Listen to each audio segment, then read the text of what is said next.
boa tarde, boa noite. Esse é o nosso E aí, vamos restar.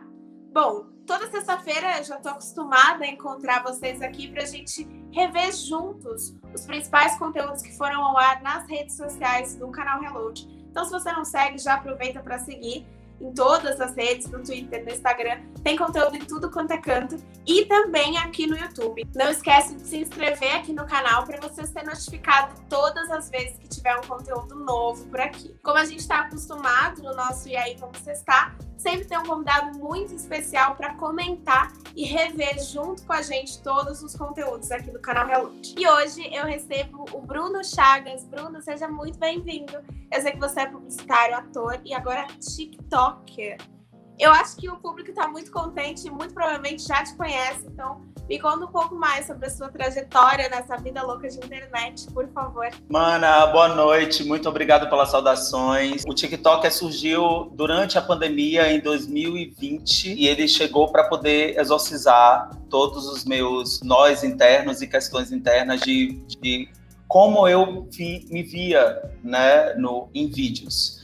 E aí eu sempre fui um artista desde criança e comecei a fazer teatro também desde criança, mas aí optei por fazer comunicação e aí deixei a arte de lado. Foi em 2018 que eu retornei para poder fazer um teste num coletivo chamado Coletivo das Liliths, que é um coletivo LGBTQIA+, da cidade de Salvador, que trata justamente sobre questões das corpas dissidentes. É um coletivo formado por bichas, sapatões, travestis, transexuais. Foi quando a gente iniciou o nosso primeiro processo intitulado O Covil. A gente não trabalha especificamente com personagens, nós falamos sobre questões que amedrontam as nossas vidas, o que a gente queira exorcizar de alguma forma. Nessa oportunidade eu pude falar do abuso sexual que eu sofri aos 7 anos de idade. Tive a oportunidade, tenho até hoje, de 2018 para cá, de me curar falando e expondo com relação a isso. Então foi a partir da arte e desse movimento no Coletivo das Liliths de me mostrar que eu me encorajei a abrir um perfil no TikTok. Eu acredito que a minha jornada tem sido uma jornada bastante reveladora e inspiradora para outras pessoas, Beta, assim, no sentido de me redescobrir diariamente.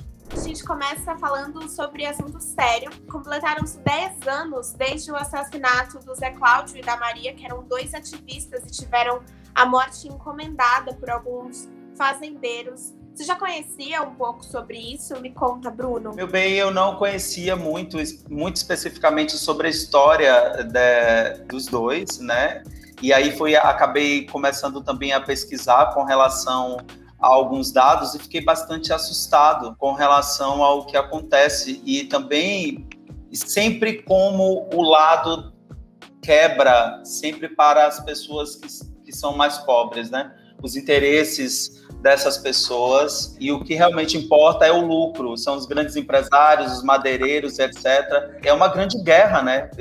Na matéria a gente percebe, praticamente durante 11 anos, quase 40 pessoas morreram, ativistas e pessoas, né? Então é uma situação que a gente precisa olhar com muito cuidado. Precisamos de políticas públicas mais específicas de afrontamento com relação a essa questão que envolve essa atividade dos madeireiros e etc. no Pará. Essa semana aqui no canal Reload a gente fez live com a família desse casal, que perpetuam, né? Assim como você falou, é importante que a gente fale sobre essas lutas, sobre a importância do trabalho realizado pelos ativistas, como é que eles são diretamente afetados por tudo isso e como a família agora continua trazendo a mensagem, a luta que eles acabaram perdendo a vida para tal, né? Bruno, agora mudando de assunto, eu queria saber qual é a sua rede social preferida, por onde você mais consome notícia. Notícia no Instagram. Notícia no Instagram. Show!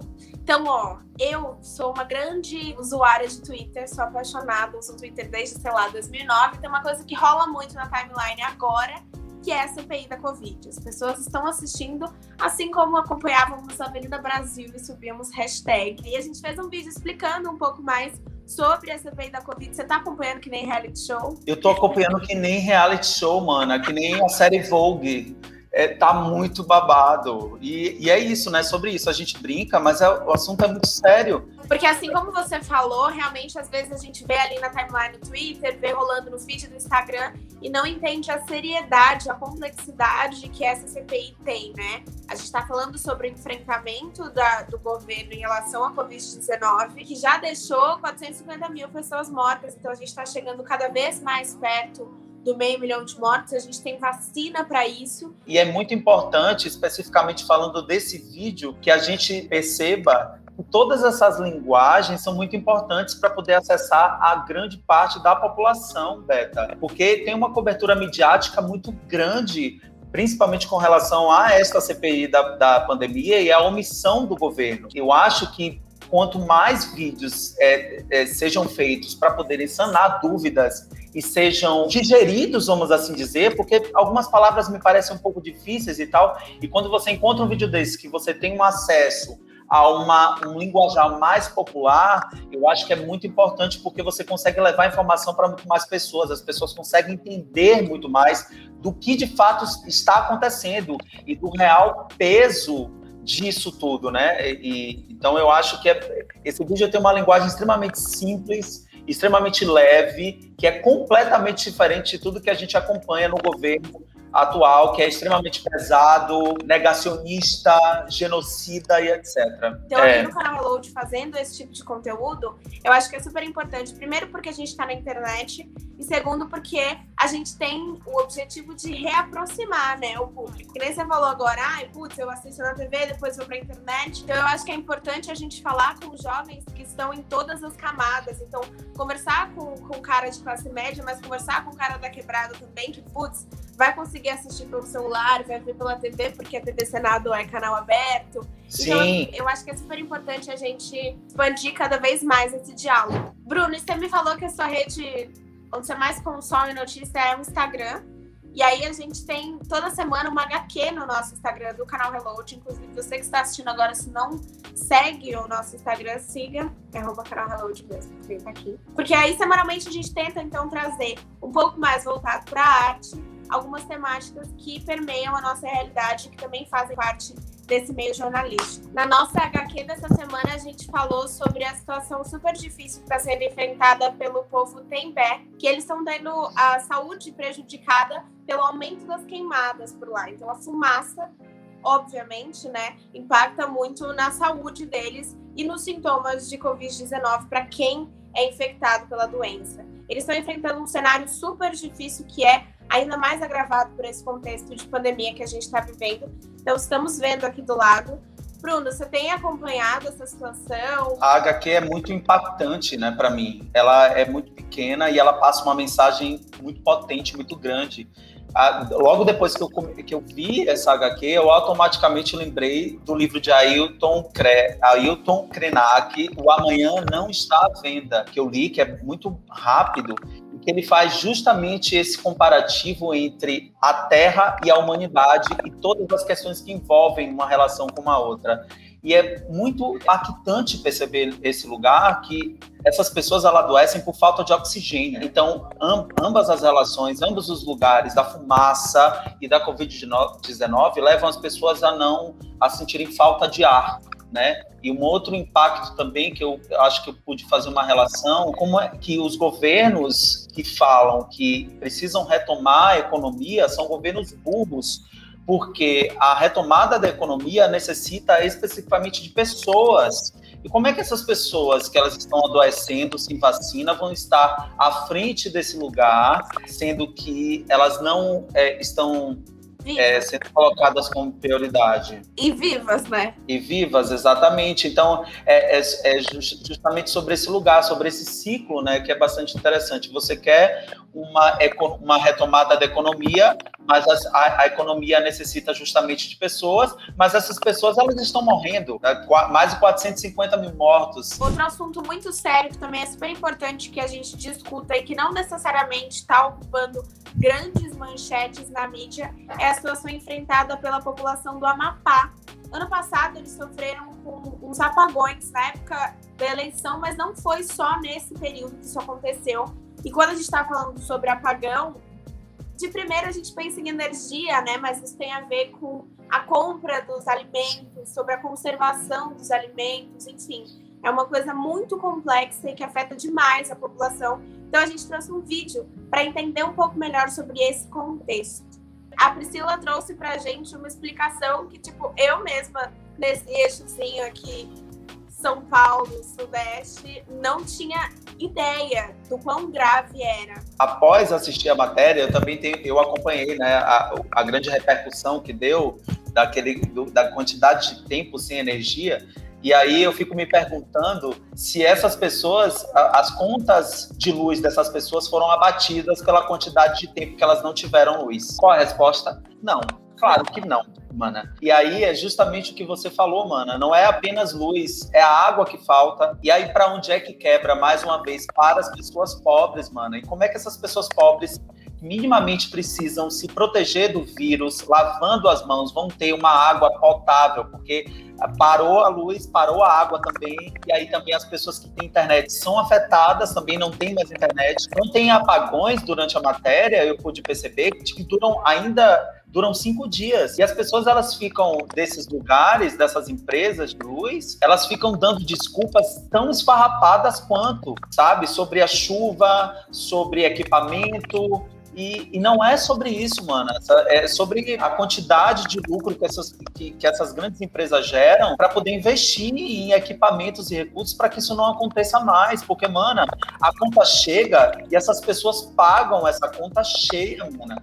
E aí, mais uma vez, não interfere apenas na luz, interfere na sua vida. Bruno, você tá ligado no futebol? Mana, não sou tanto. Não sou tanto.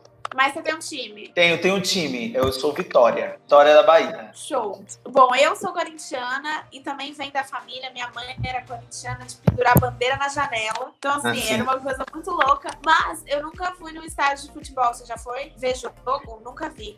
Nunca fui, mana. Eu nunca me senti atraído para poder ir nesse lugar. Pois é, então. Isso é uma grande questão, né? Eu também estou falando de um lugar de observação. E a partir do que a gente está aqui tentando contemplar nesse nosso papo. Mas muitas torcidas falam sobre os episódios de machismo e de homofobia dentro dos estádios, enfim, entre a torcida. Então essas torcidas, principalmente a torcida LGBTQIA+, está tentando tornar esses espaços mais convidativos e mais confortáveis para todo mundo. Então, já é um empurrãozinho para, no pós-pandemia, visitar um estádio, viu, Bruno? Com certeza vou, né? A gente sempre fica nesse lugar do imaginário de que você, se for nesses lugares, vai ser repreendido, vai ser chamado de viadinho e etc. A gente sabe que essas pessoas, elas usam o termo viadinho ou viado para poder xingar a outra pessoa, sendo que não existe nenhum tipo de xingamento nesse lugar. E eu acho que esses movimentos precisam se unir cada vez mais, porque a gente sabe que não existe patrocínio. A homofobia, ela está aí presente mesmo nas entrelinhas. A homofobia, ela está aí institucionalizada pela fala do presidente do país. Então as pessoas, elas hoje não têm mais medo algum de serem homofóbicas, de serem racistas, de serem machistas, porque se o presidente, a maior autoridade do país eu também posso ser. Bruno, amei o nosso papo, adorei te conhecer. Acredito que todo o público do canal Reload que acompanhou o nosso programa de hoje também gostou muito e tá doido pra ser seu amigo, assim como eu estou. Mas assim, né, já tô no privilégio de estar aqui do seu ladinho. Então...